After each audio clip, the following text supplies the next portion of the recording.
All right, everybody. Biden versus Bernie. It's happening tonight. The 11th Democratic debate. This is really the debate I think that we've needed all along. Those other coattail riding losers that have been in this process all along are finally gone. I mean, to be honest with you, I think we could be looking at a very different debate right now if it hadn't been for them being a part of this for really no reason. Because, I mean, Buttigieg, what did he contribute really? No real different, nothing really unique. I mean, he was just basically there to sit there and use big words, wax eloquently while saying nothing the entire time, and act like he's better than everybody else. You have Amy Klobuchar telling her boring stories and up there sitting and shaking and shivering. You had Tom, whatever his name, I don't even care what his name is, wearing them ugly ties. Elizabeth Warren with her slay queen snake self. I mean, it was just a complete waste. And honestly, this is what the discussion really needed to be about. Most of those other people didn't bring anything new to the table. Everything throughout this debate has been about Bernie Sanders' ideas anyway. Everything has been looked at through the lens of his ideas. He is the one who has fundamentally transformed and changed this party, and Biden wants to bring it back to the old way. This is the old versus the new. This is the neoliberal versus progressive. This is the establishment versus the revolutionary, and that's what we needed to have seen all along. The rest of this was unfortunately a big waste of everyone's time. Now, let's continue. How can you watch it? The debate will air live tonight at 8 p.m. on CNN. Um, they are going to be in Washington D.C. It was supposed to be in Phoenix, but because of the coronavirus, they have changed the location. Also, there's not going to be an audience. Now, I think this is great for a couple reasons. Number one, they were going to try to do some town hall malarkey with this anyway, to use a Biden phrase, and they were going to basically, so they could sit Joe Biden's senile self down in a reclining chair and let him recline back and let him get a rest and take a little nap during Bernie Sanders' answers, try and keep him fresh. People coming up and answering questions instead of having a face-to-face, moderated, real debate, which is what the American people deserve. If this guy thinks he can take on Donald Trump, then he should certainly be able to take on, oh, Biden is my friend, Bernie Sanders. And if he can't do that, why the heck are we going to put him up against Trump? He needs to be able to stand on that stage toe to toe with Bernie and defend his ideas or lack thereof. Anyway, so screw that town hall crap. The other thing that is good about this is about not having an audience is if you remember the South Carolina debate, those audience members were so stacked heavily in favor of the corporatist candidates. It was absolutely unreal. Cheering on everything that Joe Biden said, practically rushing the stage and throwing their panties on the stage every time Bloomberg talked. It was absolutely ridiculous, absolutely ridiculous. And booing and practically throwing vegetables at Elizabeth Warren and Bernie Sanders every time that they opened their mouth. Ridiculous. I'm glad we don't need them. Who needs them? It's the people that are watching it at home are not going to always know that these are political insiders. Some of them are going to think that it's just people off the street who are interested in politics who came in and watched. They're going to think when they see the audience members making these opinions that this is really reflective of what the electorate thinks about these issues. And in this kind of race where it is truly all about electability, that matters. When people see the audience members booing this candidate, they think that they are less electable. And this can have a detrimental impact. It can cause people to lean away from Bernie Sanders, not because of his ideas and because they disagree with his ideas, but because they feel that what they're seeing from the audience is a reflection of what is the viewpoint of the larger electorate, and that means that Bernie Sanders might be less electable, so let's not choose him. So I'm glad that we don't have an audience members coming in and basically playing tennis on Joe Biden's side of the court. We don't need that. So the other thing is that there's not going to be spin room either. You know, after the debate, they normally have those spin room interviews with all those people in there and the crowd of people. It's not going to be happening, which is, again, good for the safety of everybody anyway. Okay, and you can watch it live on TV, but you can also see it on CNN.com. So don't think you can't watch it if you don't have that, television package or whatever. You can watch it on CNN's homepage. Dana Bash, Jake Tapper from CNN, and Ilya Calderon from Univision are going to be the moderators. And lastly, Tulsi is the only person who's running who didn't qualify because the DNC changed the rules.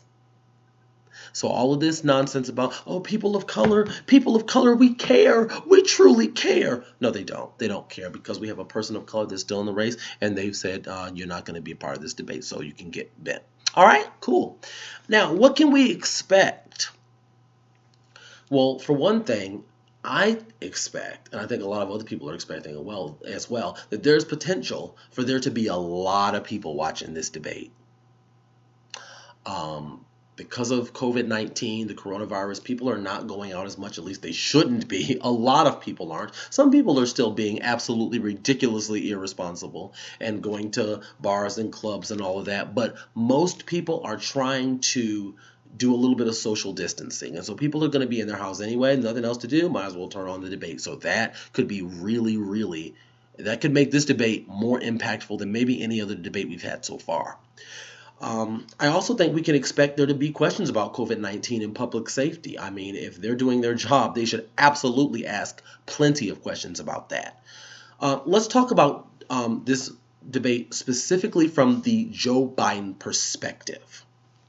Okay. All of his debate performances so far have ranged from average at best to just downright awful. Talk time has affected this greatly. When we saw some of those early debates where he was talking a lot that's when he was just at his worst, just saying crazy nonsense, and you're just looking at it going, what in the world? I have another video, I can't remember which one it was in, but where I had basically a transcript of the debate of Joe Biden speaking, and I read off verbatim, word for word, what Joe Biden was actually saying, and you could tell when you do it that way, what complete and utter nonsense everything he says is. I mean, this is actually a really encouraging thing if you're a Bernie Sanders supporter for tonight, because with only two people in this debate and with it being a 2-hour debate, there is some serious potential to get some real crazy stuff to come out of Joe Biden's face hole. I mean, seriously. Because he's going to have to talk a decent amount. What are they going to do? Just ask Bernie Sanders all the questions? I mean, I wouldn't put anything past the mainstream media, but you're going to have to ask Biden questions. So if he manages to keep his answers short, concise, to the point, he might skirt by. But the more he talks, the worse it's going to be. Also, expect him to get worse as the night goes on and he gets more tired. That's kind of been the tendency. So here are a few points that I want to bring up. Number one, he's got no one to hide behind at this debate. And so that's part of why I've been looking forward to it so much. It's time for him to stand up on his own 2 feet and not just coast by on electability and on Barack Obama. This is the debate where we'll see if he has the ability to actually do that. And he better get some more direct questions about what he plans to do. Why is it always Bernie Sanders that gets these direct questions? I mean, have you ever asked yourself that? Everything that we've seen from these previous debates in terms of how the moderators have framed the questions have always been around Sanders' ideas, but of course always from a right-wing perspective, right? Conveniently, never from like a more progressive bent, and certainly not going after the other candidates, going after the other candidates for what their plans are. Why is it that they don't go after Biden for what his plans are? Could it be he doesn't have any plans? Could it be that the media is trying to stop Bernie Sanders? Number two, Joe Biden has endorsed Elizabeth Warren's plan to reform the consumer bankruptcy laws. So it's pretty clear that he is trying to find a way to bring progressives into the fold, and he's adopting other candidates' strategies and position on things because he realizes he needs us. He needs us. The Democratic Party needs us, and don't let them tell you any different. That's why you don't promise your vote in advance. That's why you push people more to the people who have been getting the most flack, the people who have been getting the most blame for a potential second second term of Donald Trump are the very ones who are probably going to be most responsible if it really does work out here for Joe Biden and he does end up being the nominee and he does get the presidency. Those same people are going to be the same ones who are most responsible for him potentially getting in office, because if he wants to get those progressive votes, he has to adopt some progressive policies. That's the only hope. Preferably put up a vice president, but I'm already told you guys he's not going to do that. That's not going to happen. That's one concession you ain't going to get. You can never Biden all day long. They'd rather have Trump. But they can give some lip service right now to some progressive policies. Will he do it? Yeah, we will see. But he can give lip service to it right now. And that's exactly what he's doing. So don't buy into this nonsense that, though, never Biden is bad and saying you're not going to vote for Biden is bad. No, saying you're not going to vote for Biden is great. It is the best thing you can do. It is the most responsible thing you can do as a progressive American. If you really want to take this country in a progressive direction, tell them you ain't going to vote for him. Keep telling them and keep telling them and keep telling them. He brings out these couple, I'm supporting Elizabeth Warren. Say, okay, that's good. I like that. That's better, but I'm still not voting for you because here are some other concerns that I have. Pull his gray hips as far left as we can possibly manage. Keep on pulling. Okay? This is from his Twitter. Okay, Bernie has put forward a plan that would make public colleges and universities free for families whose income is below $125,000. It's a good idea, and after consideration, I am proud to add it to my platform. You see? Now, you think that this happens because of the vote blue no matter who people? You think it's the vote blue no matter who nincompoops that have caused this? You think it's the vote blue no matter who numbnuts that are responsible for pulling Joe Biden to the left on this? No, it's not. It is the people who are saying we will not support Biden unless he adopts some policies that we can actually get behind. Those are the ones who are responsible for Biden going to the left. It's not the people who are going to mindlessly vote for whatever trash the DNC drags out this election cycle. It's us.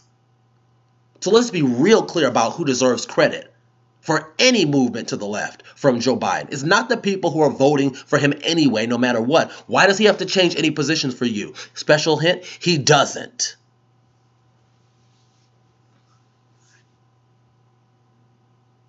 Now, the only thing that I want to bring up here also is that he's saying, Bernie's plan to make public colleges and universities free for families whose income is below $125,000. Actually, what Bernie Sanders wants to do is make public colleges and universities and trade school free for all. So I don't know where Joe Biden is getting this number. If you guys know, please give it in the comment section. But I don't see any evidence for it. I went to Bernie Sanders' website. His website clearly says make public colleges and universities and trade schools free for all. Joe Biden added that $125,000 number in there from what I'm seeing. So I don't know what's going on here, but Joe Biden, once again, is lying his behind off right on his own Twitter feed. And it needs to be called out. And Bernie Sanders needs to call it out tonight. Okay? This is also from his Twitter. This is what he posted. The right to vote is the most sacred American right there is. State election officials are working closely with public health officials to hold safe elections. If you are feeling healthy, not showing symptoms, and not at risk of being exposed to COVID-19, please vote on Tuesday. They are doing everything. Let's be clear about this.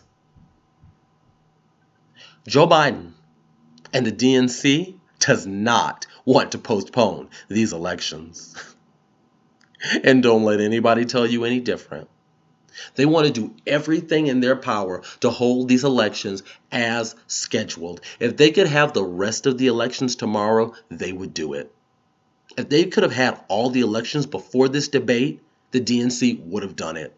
If there was a way to have done it, they would have done it because all the momentum was on Joe Biden's side. There's so many people within the establishment. I can't remember the name of that guy on MSNBC who's been going up there, and that old man's like, oh, Joe Bernie said I need to wrap this up. Time to move on. The American people want to move on. And I'm just like, we need to listen to the American people. Oh, what about the people that haven't even voted, right?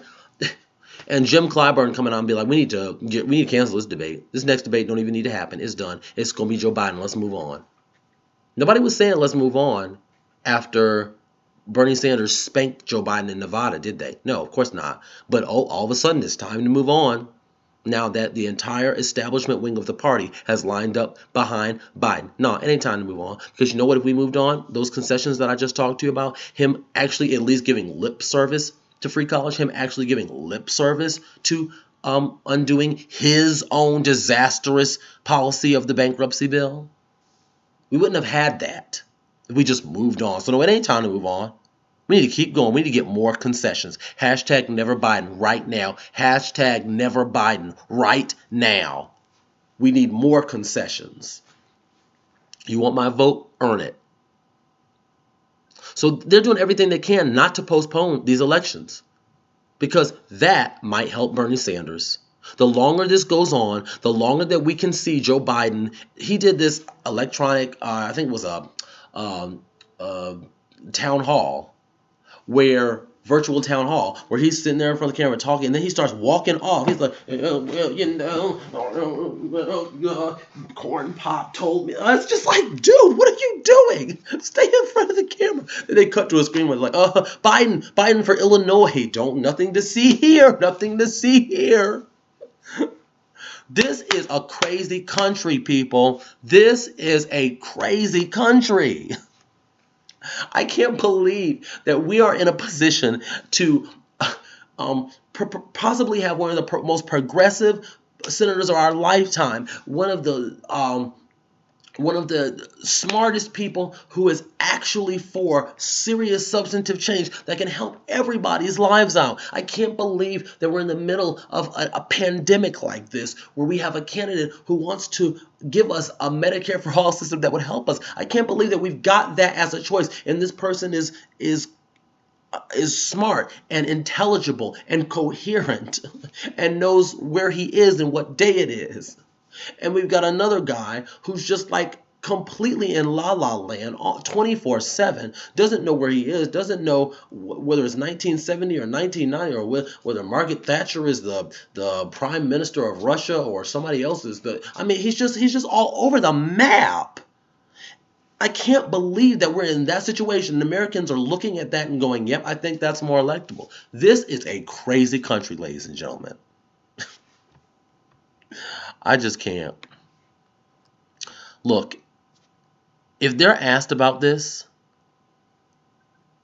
tonight, about COVID-19, because Georgia has postponed their elections, and I believe Louisiana has also decided to postpone their primary. It'll be very interesting to see if anything about the postponed primaries comes up tonight. It should, because it is a safety issue. Did you see, especially for our young people, the long lines in these college towns, the ridiculously long lines? You think that people coming in that close proximity with each other, you need to be staying at least 3 feet back. And people are not staying 3 feet away from each other in a line like that. People are that close, talking and breathing all over each other, and you think that that is safe. It is absolutely irresponsible for these primaries to not be delayed. Even if Bernie Sanders was leading this, I would say the same thing. Those should absolutely be delayed.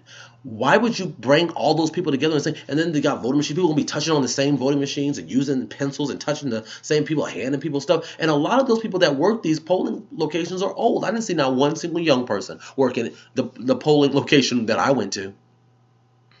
Actually, that's not true. I think I probably saw one. Most of the people that were working that poll were older than me. and significantly older than me, they are the most high-risk people. If I've got the coronavirus and I bring it in there, maybe I'm younger, maybe I'm fine, but I can transfer it now to all of these older people can now be exposed to it. That doesn't make any sense. And they should be asked about it, and they should give a clear, concise answer, calling on these state parties and calling on the DNC to use whatever authority it has to call for these elections to be postponed. They absolutely should be postponed. And again, I don't know if that's good or not. I mean, maybe Biden does so terribly that he just freaking collapses on the stage and everyone goes, okay, we need to choose Bernie Sanders, right? Who knows? Maybe that happens. In which case, having the primary tomorrow, right after that, may actually be good for Bernie Sanders. I don't know. I'm not saying this from just simply a political point of view. This is a safety issue. And the fact that the DNC is making it something that they want to just make sure that, and these parties also making sure that they just want to help Joe Biden's momentum is just ridiculous. It needs to be postponed. Look, the bottom line is this should be the hardest debate so far for Biden if Bernie does this correctly. Okay? If Bernie plays his cards right, this ought to be a real tough night for Joe Biden. Biden is the clear front runner right now. That means he's trying to play defense. He's trying to not lose the gains that he has and keep his whole momentum in an ever-changing race. You got coronavirus, you got the stock market changes, etc. He's trying not to alienate Bernie's people also. This is not easy. This means that Bernie Sanders should be going for the jugular tonight. This is it.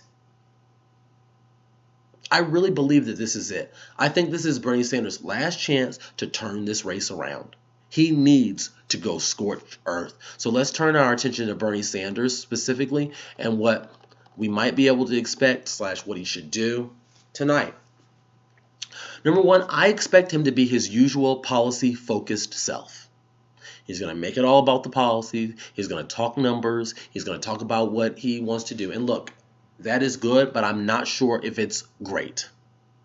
Because it could be, but he's got to mix it up with just the right touch of emotion. Sometimes Bernie Sanders leaves that part out, and we need that.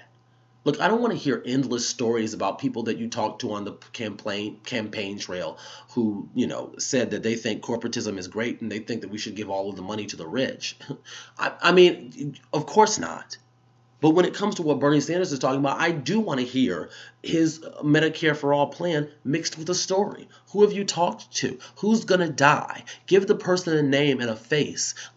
Help us to emotionally connect with it. Look, like it or not, human beings are moved by emotion. They're not just moved by rationality. Bernie Sanders is very rational. He's saying, look, the function of a healthcare system should be to help people, right? I mean, obviously. But a lot of times he leaves out that emotion. We need that emotion. Make that connection. Make it real to us.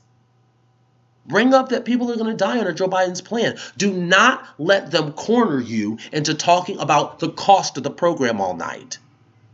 Just don't fall for it. We're done with that. We're past that. If they bring it up, don't completely deflect, because it looks bad to do that too. Mention it and then redirect. Bring the human reality to the forefront. These for-profit insurance company middlemen are killing us, literally. And you need to bring that up. You have a responsibility to bring that up. And ask Joe Biden, how many people are going to die under your plan? Ask him, why are you comfortable with having a plan that does not ensure that everybody can get the health care they need? Even the people who are covered, some of them are going to be undercovered under your plan. It leaves a lot of people uninsured anyway. But the ones that will be, they're still going to be underinsured Americans under your plan. Why are you okay with that? Joe Biden, why are you okay with people dying? That needs to be the framing. If they want to make the framing, why are you okay with the country going broke? Then I'm going to turn that framing around and ask you, why are you okay with everybody dying? Especially during a pandemic. We're in a pandemic. Joe Biden, you're not even adjusting. We're sitting here in a pandemic where we're seeing how detrimental it is to live in the current healthcare system that we have in this country. And Joe Biden, you're not even adjusting. You're being really obstinate. You're staying in the same position. Why are you doing that, Joe? Why are you not realizing that this is our time? Speaking of which, coronavirus is an opportunity for Bernie Sanders. I would never have wished something like this into existence, and I hope we get it under control like today. But coronavirus is still an opportunity for the Bernie Sanders campaign. I heard somebody, I think it was on the Hill's Rising show, which I love. Crystal Ball and Sagar, go support them. I love that show. It's on YouTube. But I saw somebody on there say coronavirus is not really that great for Bernie Sanders because it kind of freezes the race in place. No, I disagree. The race was already frozen in place before coronavirus came along. What are you talking about? All the momentum was on Joe Biden's side. Joe Biden didn't need to do anything after the Clyburn endorsement, winning South Carolina, and then the entire establishment lining up behind Joe Biden with one voice and saying this is the electable candidate, Joe Biden really didn't need to do anything else but roll downhill. I mean, he coming out giving a 7-minute, vote for me, okay, bye. And that's his speech while Bernie Sanders is out there sweating and giving it his all and telling us all the different plans. Didn't even go into any of those states. Didn't even go into any of those Super Tuesday states. Didn't even bother to actually, campaign. Forget that. Didn't have to do anything. Just go out there and just be Biden, and he could have won. If anything, this coronavirus should be in Bernie Sanders' favor if he plays his cards right. We're talking about someone who is opposing a universal healthcare system during a pandemic. That should absolutely be disqualifying because most of the American people agree with you anyway. So you need to especially the Democratic Party, and that's what we're worried about right now. We're not worried about the general. The majority of every state we've been to, even the states where Joe Biden has kicked Bernie Sanders behind, he has still Medicare for all has still polled well. So he needs to absolutely hammer Joe Biden on that. Why on earth are you okay during a pandemic with not supporting a universal healthcare system? That's crazy as heck.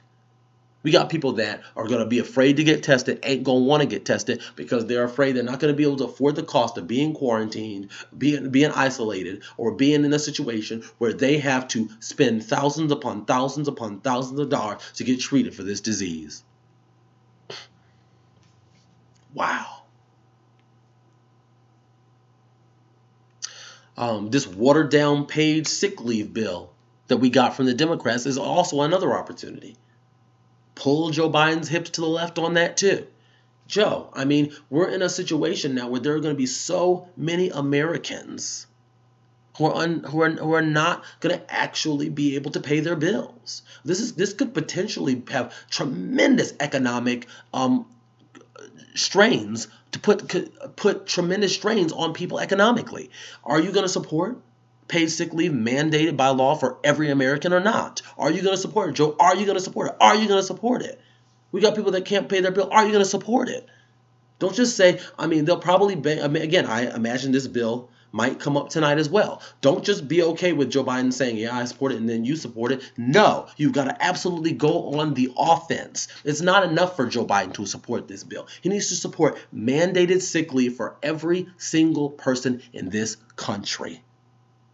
Okay, everyone should have sick leave available to them because everybody gets sick. Ain't nobody in this whole world that never gets sick. Every single one of us gets sick, and it is important that we have those people's back. There has to be some kind of a safety net there. Got to go after them on that. And for the love of Krispy Kreme donuts, do not say that Joe Biden can defeat Trump. If I hear those words come out of Bernie Sanders' mouth today, I might have to turn the debate off. You guys may not get a debate summary if he says that. I don't know. I don't know if I'll be able to get through the rest of the debate if I hear that. Because why are we even doing this? Why are we doing this? Look, you have to use your common sense. The polls right now, the exit polls are very clear. You're losing to Joe Biden because of electability. At the end of the day, these people want to nominate a person for president who can defeat Donald Trump in November. Right now, they don't think that person is you. They think it is Joe Biden. Why would you go on stage and tell everybody that they're correct? It is Joe Biden that can defeat Trump. Then drop out of the daggone race. Why are you even in it anymore? It's clear that you're never, ever going to win if you do that because people are already leaning towards him anyway because of electability. You need to make the case that you are electable and he is not. Stop with the he's my friend garbage. Nobody cares about your friend, Bernie. He's not our friend. Get it together. Do not say that Joe Biden can defeat Trump. Quite frankly, that's stupid. Okay, next. Focus on Joe, not Trump. Especially when it comes to in light of the coronavirus. There's a new poll that shows that 48% of Americans, 48% of Americans trust how Trump is handling the coronavirus. I know.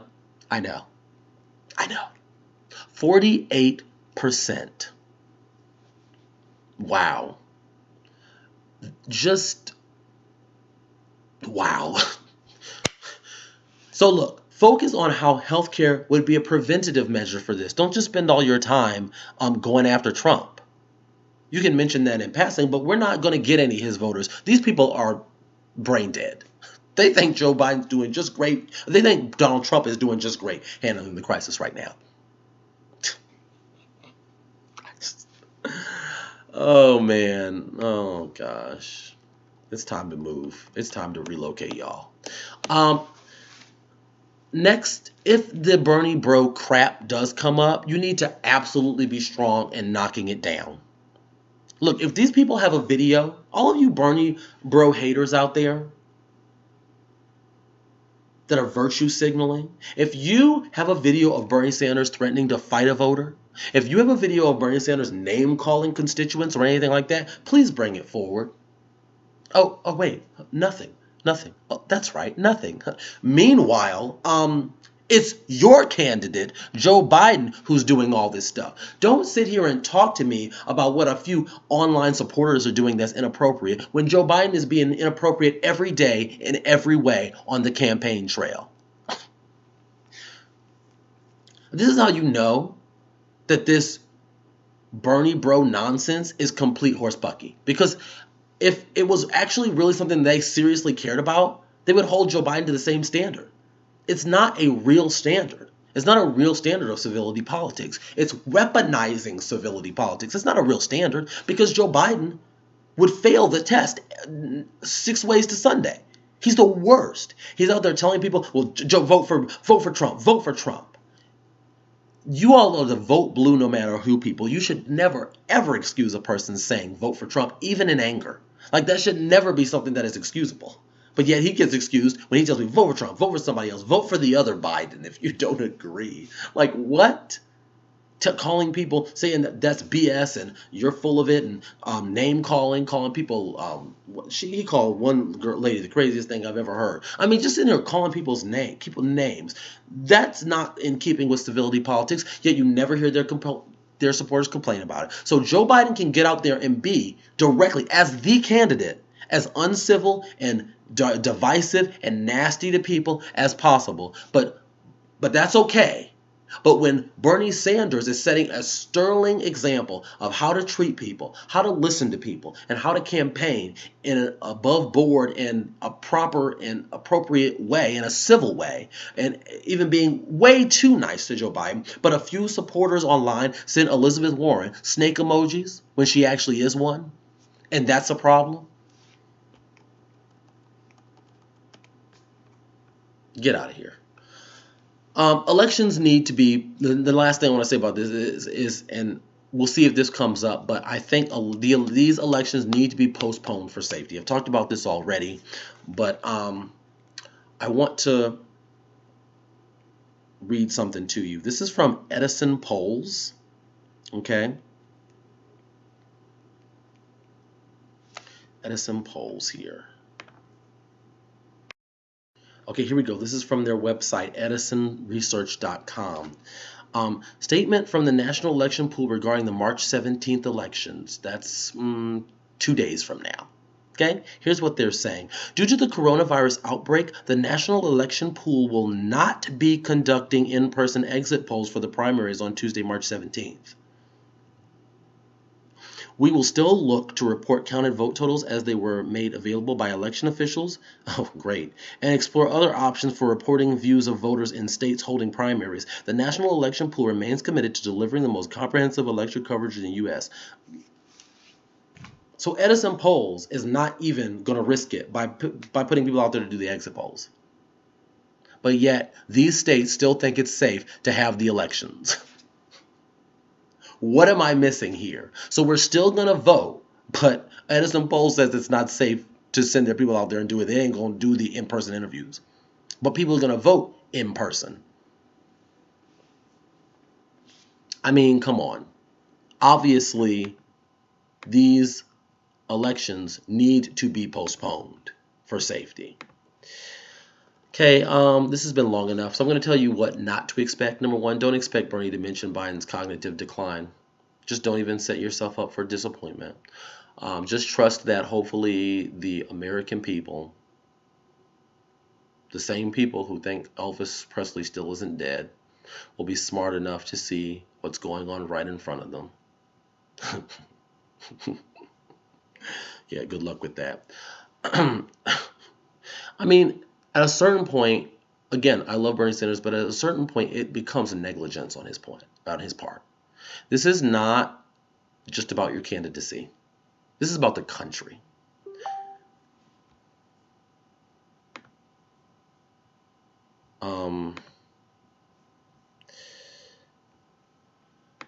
And another thing not to expect is don't expect him to come after the DNC too hard and all of the,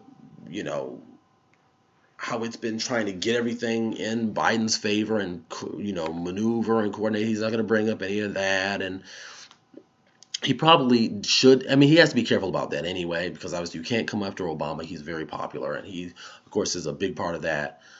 He just needs to be very clear tonight, too. When he comes after the establishment, he's not talking about voters. We're talking about those powers that be that we've been talking about all along on this channel and others. Thank you so much. If you've watched till the end, wow, you're amazing. Like, subscribe, and share this video so that other people can watch it as well. I hope you all enjoy your day and have a great Sunday, and I'll be back with my analysis of the debate. Deuces.